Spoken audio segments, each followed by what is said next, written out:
Paz do Senhor, irmãos, é um prazer estar aqui com vocês, na sua casa, através da Rede Mundial de Computadores. É muito bom, e se você está ouvindo essa pregação, se você está acompanhando esse culto, é sinal de que Deus tem sido bom com você, Deus tem sido bom com a sua família, e prova disso é que você está acompanhando a gente aí no seu celular, no seu computador, enfim, no conforto ou no seu trabalho, fora do horário do culto, durante o horário do culto, independente. A gente está com uma série de pregações que tem o título A Igreja Viva. A gente falou que a Igreja Viva é aquela igreja que evangeliza, a Igreja Viva é aquela igreja que se transforma, a Igreja Viva é a igreja que aprende, a Igreja Viva é a igreja que cuida, a Igreja Viva é a igreja que adora. E o título da mensagem de hoje é A Igreja Viva, aquela que se relaciona. Para falar desse tema, eu queria convidar vocês a ler o Evangelho de Lucas, capítulo 9, versículo 17, que é um texto muito conhecido de nós cristãos, que diz assim: E tomando os 5 pães e 2 peixes, erguendo os olhos para o céu, o abençoou, partiu e deu aos discípulos, para que os discípulos distribuíssem entre o povo. Todos comeram e se fartaram, e dos pedaços que ainda sobejaram, foram recolhidos 12 cestos. Com certeza você, cristão, você que está indo à igreja há um tempo, você já deve ter ouvido essa pregação. Com certeza você já deve ter lido esses versículos, e é muito interessante quando a gente lê esse versículo, porque a gente pode explorar ele de várias maneiras. A gente pode falar da fartura que Cristo proporcionou para aquele povo, a gente pode falar do encontro que Cristo teve com a necessidade daquelas pessoas, a gente pode falar do conforto que foi não precisar se deslocar de um lugar ao outro para conseguir, a gente pode falar da bonança que a gente tem com a vida com Cristo, mas eu queria olhar para esses versículos falando que o pão e o peixe, ele significa um relacionamento. Jesus, quando chama o povo para se alimentar, e quando ele fala para os discípulos que os discípulos deveriam falar para aquele povo se assentar e depois distribuir esses pães e esses peixes, ele está chamando o povo para um relacionamento. Guarda isso, a gente vai desenvolver isso mais para frente. Eu queria começar essa palavra falando do nosso relacionamento e falando um pouquinho sobre por que Deus nos cria. Deus criou o homem lá no livro de Gênesis, no capítulo 1, 2 e 3, e demonstra um relacionamento de um Deus que se interessa com o homem, que vai até o lugar onde ele cria esse homem e que procura esse homem. Mas o pecado desse homem transforma totalmente essa relação. Então, uma relação que era uma relação de amizade, uma relação que era uma relação tranquila, uma relação que era uma relação de conversa, de partilha, se transforma numa relação distante. A gente sabe que a consequência direta do pecado do homem é a morte. Mas quando a gente começa a olhar, existem outras consequências que são trazidas por conta desse pecado. Uma delas é a nossa relação com Deus que se perde.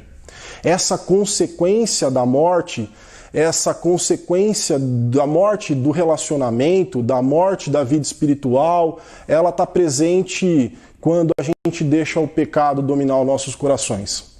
Por quê? Porque se a gente acredita que Deus é a fonte da nossa vida, o pecado nos distancia dessa fonte. O pecado desconfigura a imagem e a semelhança.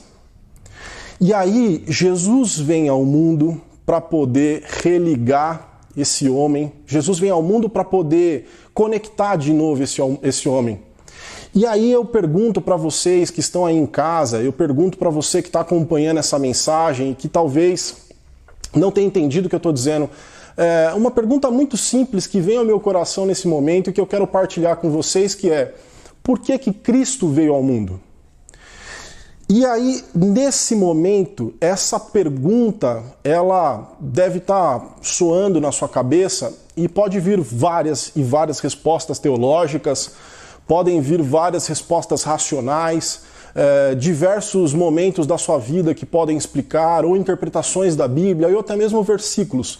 Mas eu quero partilhar com vocês 3 coisas simples que respondem ou que completam essa pergunta do porquê Jesus Cristo veio ao mundo.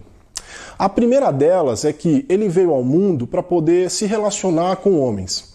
Queria que vocês lessem o livro de Marcos, lá no capítulo 5, no versículo 30 e no versículo 31. Marcos capítulo 5, versículo 30 e versículo 31, que diz: Jesus, reconhecendo imediatamente que dele saía poder, virando-se no meio da multidão, perguntou: quem me tocou nas vestes? Responderam-lhe seus discípulos: vês que a multidão te aperta e dizes: quem me tocou? Esse é um outro versículo muito conhecido. Esse é um outro versículo muito interessante. Esse versículo, ele pode falar muitas coisas para nós, esses dois versículos, na realidade. Mas ele nos dá uma ideia de um Deus que se faz carne e que se relaciona. Um Deus que se faz carne e que anda no meio da sua criação, de um Deus não distante, de um Deus não do alto, do sublime monte, de um Deus não que está fora do nosso alcance, mas de um Deus que anda com a gente, de um Deus que está no meio da multidão. Talvez se essa passagem fosse nos dias de hoje, talvez se Jesus estivesse aqui na Terra, ele estaria na estação lá da Sé às 18h30 no horário de rush, e a multidão apertando esse Jesus, ele conseguiria ver que dele saiu virtude, dele saiu poder. Quando a gente começa a olhar essa passagem da Bíblia, a gente começa a olhar o sofrimento dessa mulher, a gente pode entender que esse mesmo sofrimento é um sofrimento que pode acontecer comigo e acontecer com você. Essa mulher, ela padecia por conta de um fluxo de sangue. Mas você pode estar padecendo por conta de um fluxo de vida que está saindo de você agora. Por conta de um filho que está perdido. Você pode estar desesperado por conta de um emprego. Você pode estar passando por uma situação de doença na sua casa. Eu não sei qual que é a situação, mas você em algum momento pode olhar para a sua própria trajetória e ver você como essa mulher. Essa mulher que estava no meio de uma multidão e que ao mesmo tempo ninguém conseguia reconhecer nela. Essa multidão tirava dessa mulher a identidade enquanto sujeito, a identidade histórica dela, a própria identidade familiar que ela tinha. Esse fluxo de sangue, ele tirava dessa mulher o convívio social. E aí, quando Jesus, olha, alguém me tocou, eu senti que saiu poder de mim. Jesus parece que ele olha para aquela mulher atentamente, olha para a situação daquela mulher atentamente e ele enxerga na necessidade que ela tem. Ele enxerga na limitação que ela tem. Ele enxerga alguém que precisava. Eu quero dizer para vocês que esse Jesus, quando eu falo para vocês que ele era um homem que se relacionava com os outros homens, não é mais uma frase simples de efeito que eu quero que você entenda. Mas eu quero que você consiga assimilar ela de forma que você entenda que Jesus, ele andou com as pessoas, Jesus, ele comeu com as pessoas, Jesus, ele falou com as pessoas, Jesus, ele sorriu com as pessoas, Jesus, ele estava ciente de tudo que acontecia com os homens que estavam rodeando, com a cidade, com as pessoas que estavam próximas dele. Jesus não é um Deus distante, Jesus não é um Deus negligente com a situação, Jesus não é um Deus que se distancia dos relacionamentos. Jesus, ele é um exemplo para nós. E aí quando eu me pergunto por que ele veio ao mundo, ele veio ao mundo para me mostrar que eu preciso me relacionar com os homens, eu preciso me relacionar com as mulheres, eu preciso me relacionar com as crianças, eu preciso me relacionar com a sociedade. Eu não posso deixar que essa sociedade se transforme anônima. Jesus, ele vem ao mundo e ele nos mostra que é justamente os nossos relacionamentos que nós não podemos negligenciar. Ele vem ao mundo e ele mostra que são homens como eu, como você, como a pessoa que está do seu lado, que precisa que alguém pare e fale assim, olha, de mim saiu virtude, eu quero saber o que está acontecendo. Esse é o primeiro ponto. Então partimos para um segundo ponto. Para isso eu queria que vocês refletissem lá no Evangelho de João, capítulo 13, do versículo 12 ao 14, que diz assim, ó: depois de lhes ter lavado os pés, tomou as vestes e, voltando à mesa, perguntou-lhes: compreendeis o que eu vos fiz? Vós me chamais de mestre e senhor, e dizei bem, porque sou. Ora, eu, sendo senhor e o mestre, vos lavei os pés. Também vós deveis lavar os pés dos outros. Jesus veio ao mundo para mudar a nossa lógica das relações de poder. Perceba que esse Jesus não é um Jesus que está preocupado em estabelecer as suas relações de poder. A lógica do mundo, a lógica do mundo religioso, do mundo político, ela é marcada por uma imposição nos relacionamentos. Ela é marcada por uma maneira de se estabelecer ante ao outro, como outro enquanto um inferior, um diferente. Eu queria que vocês começassem a pensar aqui comigo que a gente aqui no Brasil tem uma tradição muito interessante, né? Geralmente essa tradição ela é expressa em momentos de conflito social e ela é expressa com uma frase que é conhecida por praticamente todos os brasileiros, que é: você sabe com quem você está falando? Ou, olha, cidadão não, engenheiro civil formado. Ou, olha, eu sou o desembargador fulano de tal. Essa lógica que a gente está muito acostumado na nossa vivência parece que não é a mesma lógica de Jesus. Não só parece, ela não é. Jesus modifica essa lógica, colocando o serviço como a base do seu relacionamento com os seus discípulos. É o mestre que lava os pés dos aprendizes. Perceba que ele troca a ordem e ele questiona eles. Ele fala assim: ó, você sabe o que eu acabei de fazer aqui com vocês? E nos versículos posteriores ele pega assim: olha, assim como eu fiz com vocês, vocês têm que fazer com os demais. A perspectiva do reino nos ensina que a gente precisa nos relacionar com as outras pessoas através do nosso serviço, através do nosso amor. Esse amor, ele é uma escolha de fato. Quando eu escolho servir ao outro, eu faço isso porque eu amo fazer isso. Não para me vangloriar, não para dizer que eu sou bom, dizer que eu sou uma pessoa competente, nada disso. Mas para entender que, assim como Jesus fez com os seus discípulos, essa lição eu aprendi e eu estou fazendo isso com o meu irmão. Quando o vizinho do seu apartamento olha para a campainha do seu apartamento, ele vê só uma campainha, ou ele vê uma porta de entrada diante de uma situação que ele está passando, ou ele vê uma oportunidade, de repente, de pedir uma ajuda para alguém. Quando o seu vizinho olha para o seu carro, ele vê só um carro bonito, ou ele vê um carro que pode estar disposto a ele num momento de dificuldade, ou ele vê um carro que pode servi-lo num momento de aflição. Quando o seu amigo olha para você, ele está olhando só para uma pessoa que é legal, bacana, que vocês vão sair, vão comemorar, vão comer alguma coisa, ou ele olha para você e olha alguém que serve antes de qualquer coisa. Na nossa lógica, os serviços mais braçais são serviços menos recompensados. São serviços que são mais humilhados, são serviços que são mais esquecidos. Jesus pega essa lógica e fala assim: esse aqui é o nosso padrão. Jesus, ele veio ao mundo e ele serviu, mudando a lógica de relação entre as pessoas, entre o sagrado e o indivíduo. Era essa maneira que Jesus tinha de demonstrar o amor para com as pessoas. A igreja que se relaciona, ela é uma igreja que deve servir a comunidade, ela deve oferecer os seus dons, ela deve oferecer o seu talento, ela deve se relacionar por meio desse amor que Jesus demonstrou. Porque senão a gente vive como uma igreja igual um repolho, que a gente cresce para dentro, é muito bonita, até às vezes muito saboroso, mas é feio, é antifuncional e ela só cresce ali para ela mesma.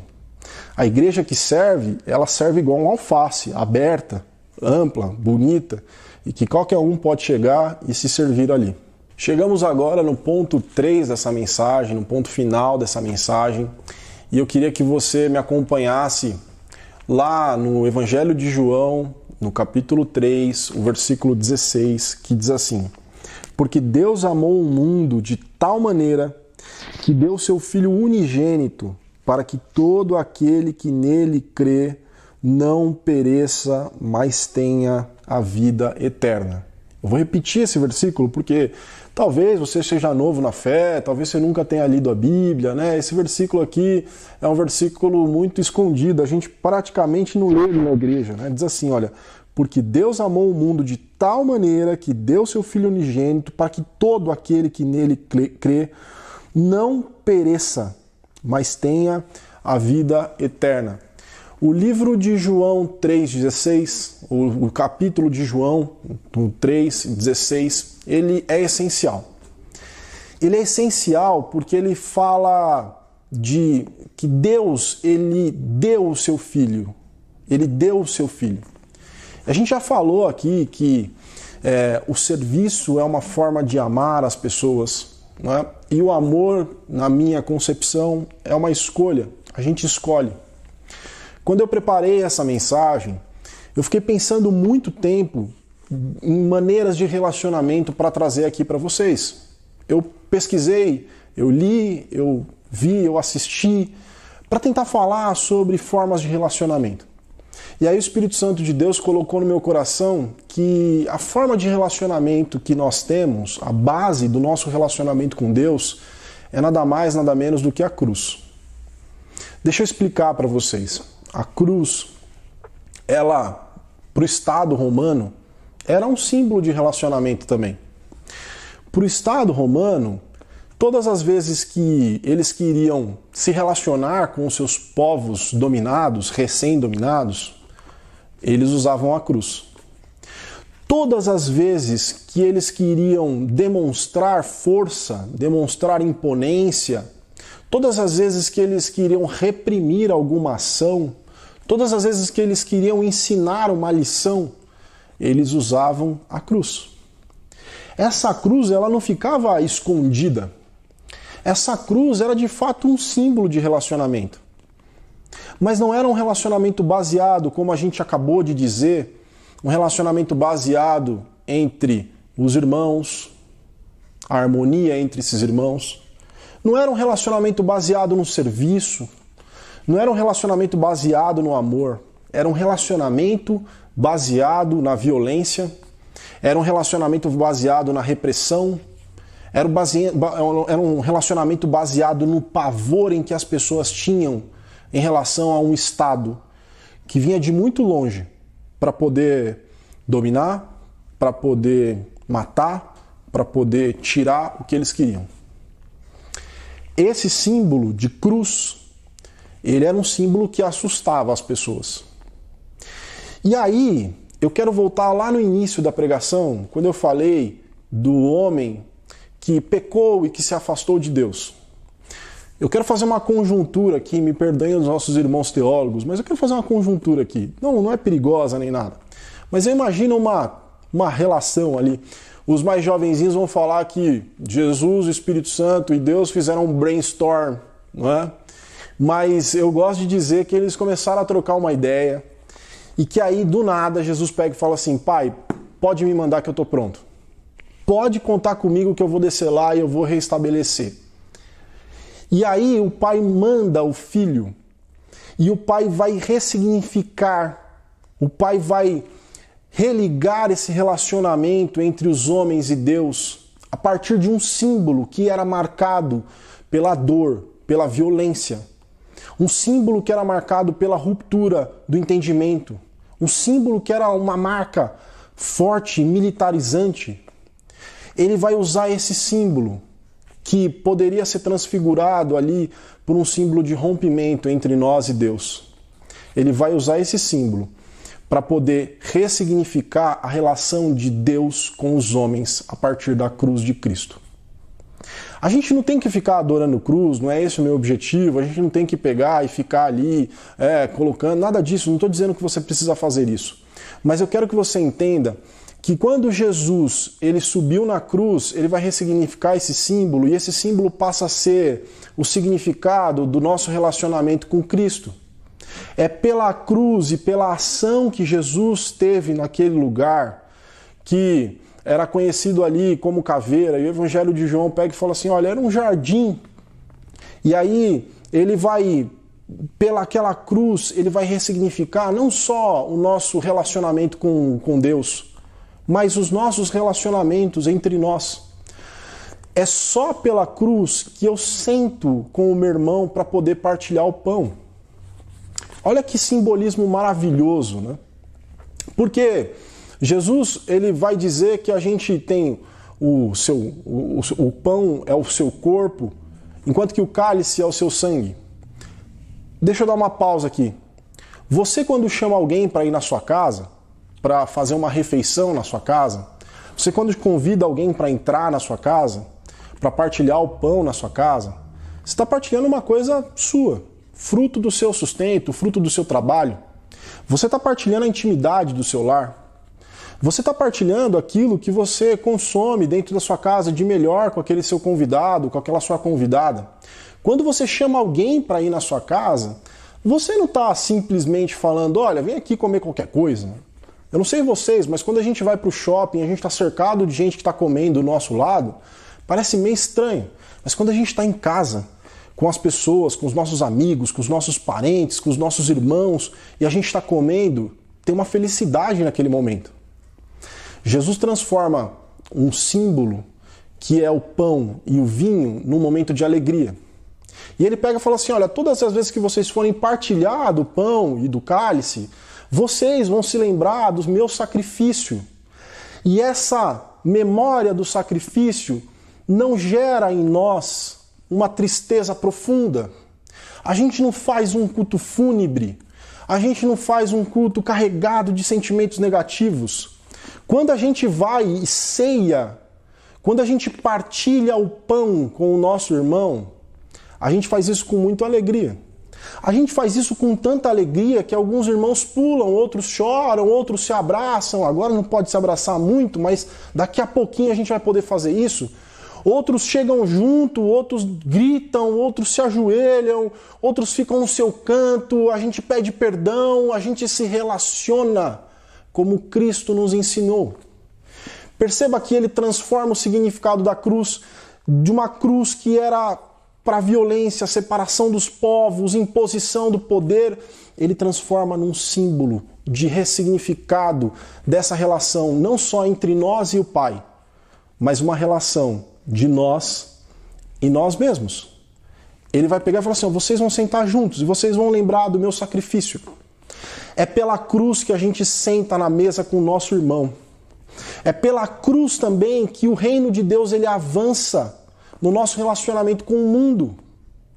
Porque se a gente não olhar o mundo a partir da ótica da cruz, se a gente não olhar o mundo a partir da ótica da salvação, se a gente não olhar o mundo a partir dessa ótica que Jesus e que João descreve lá, olha, porque Deus amou o mundo de tal maneira que deu seu Filho unigênito para que todo aquele que nele crê não pereça, mas tenha a vida eterna. Se a gente não olhar para essa última parte, não perecer, mas ter a vida eterna, a gente quer sair desse mundo.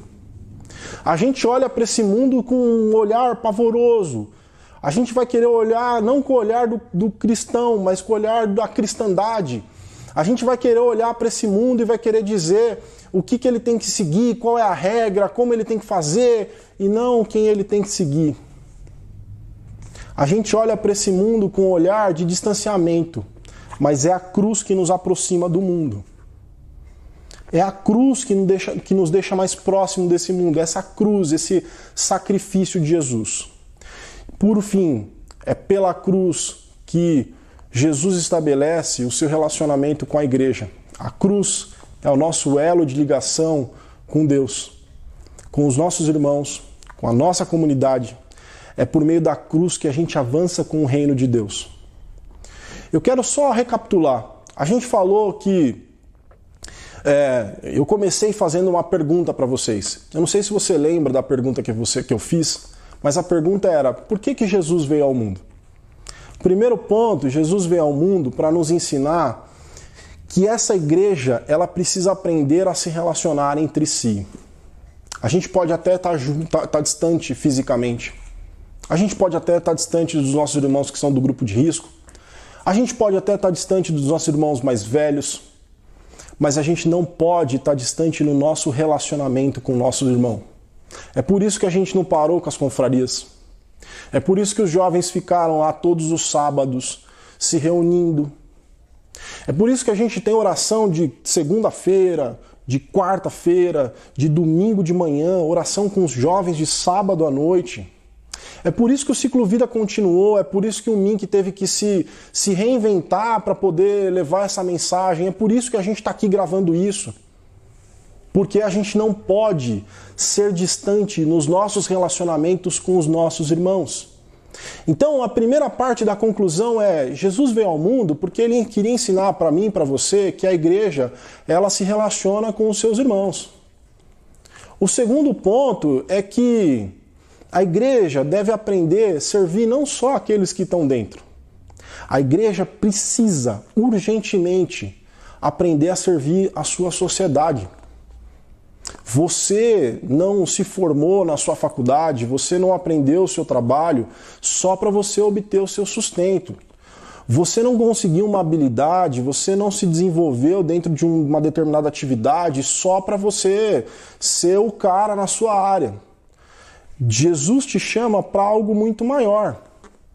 E não necessariamente esse algo muito maior é algo muito glamuroso. Não necessariamente esse algo muito maior é algo que vai te dar uma posição de destaque.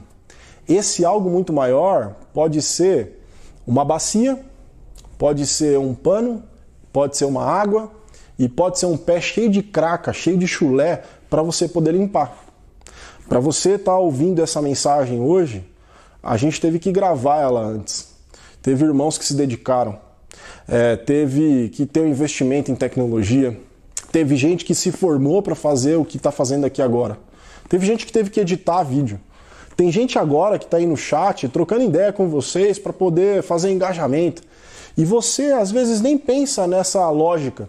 E você nem entende que isso é um serviço. Se você não entendeu essa lógica do serviço, talvez você precise refletir. Talvez eu precise refletir mais. Como que eu estou servindo? Como que eu estou servindo a minha comunidade? Como que eu estou servindo ao mundo? Como que eu estou sendo visto pelas pessoas? Não um evangelho egoísta, elitizado, escondido, ensimesmado, mas um evangelho que serve. E por fim, Jesus veio ao mundo para ensinar que essa igreja, ela se relaciona com a cruz. Essa igreja, ela se relaciona por meio de um elo de ligação com Deus, por meio de um sacrifício, que é um sacrifício vivo até os dias de hoje. Não um sacrifício que nos dá medo, não um sacrifício que nos distancia, não um sacrifício que gera em nós luto, mas um sacrifício que gera em nós vida, e vida com abundância. É justamente esse sacrifício que rompe um ciclo de separação de homem e do Deus, o Deus Criador. É justamente esse sacrifício que estava descrito no plano de salvação. É justamente esse sacrifício de um Deus que se faz carne, de um Deus que se faz homem, de um Deus que vem ao mundo, de um Deus que pega e fala assim: olha, Pai, perdoa porque eles não sabem o que fazem. Eles são apenas homens. Perdoa, Pai. De um Deus que nos ensina que é pela cruz que eu me relaciono com você, é pela cruz que a gente se ama, é pela cruz que as nossas diferenças elas são anuladas e que a gente aprende a viver em uma comunidade e, como a pastora Vânia fala, numa comum unidade. É pela cruz que sobressalta o sacrifício de Jesus na cruz que faz eu e você nos chamarmos de irmãos sem termos nascido na mesma mãe.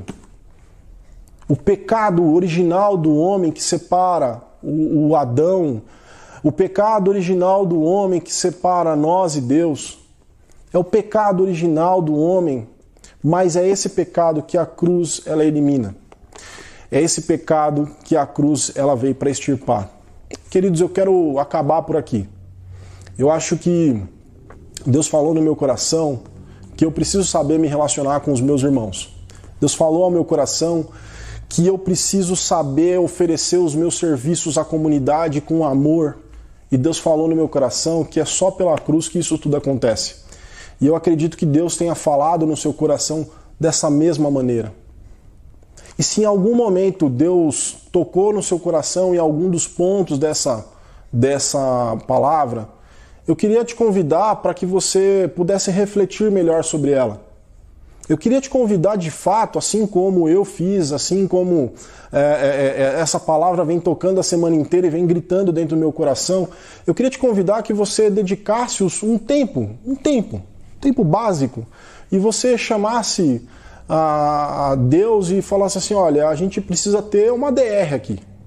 A gente precisa discutir o nosso relacionamento.